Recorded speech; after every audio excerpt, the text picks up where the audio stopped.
Ma. Kasi pag ang babae, walang ka-chatmate, hindi ako maganda.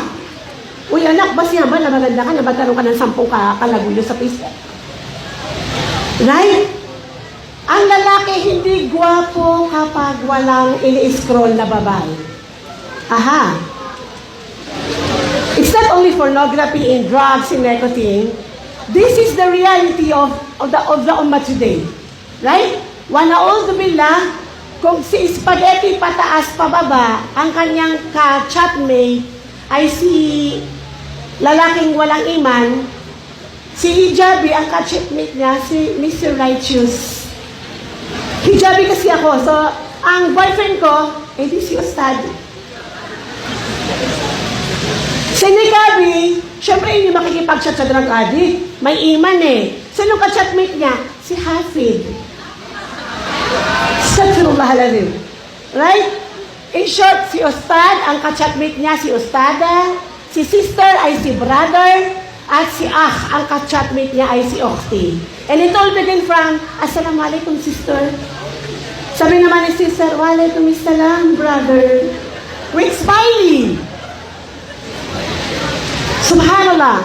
And it became norms. It's okay. Ginagawa siya ng lahat. Kaya okay lang. Noong panahon ko, during my time, if you are engaged in haram relationship, it's like you are para kang pupo na mabaho na nakakahiya.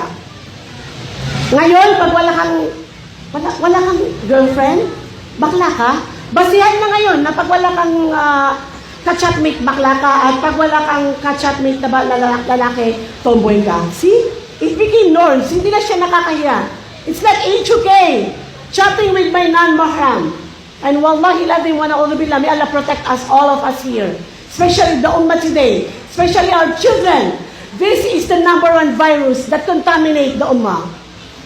Subhanallah. Now, I will tell you what is the holistic approach. Right? As according to Islamic perspective. Because Islam is a way of life. Walang problema na hindi kayang solusyonan ng ummah. Ano man ang problema mo, inshallah kaya natin to. Kaya natin to. Right? Walang ipinanganak na nikabi. Walang ipinanganak na mahaba ang balbas. Lahat tayo nagkakasala. But what can I tell you? First, what to do? Okay, #1. Sila.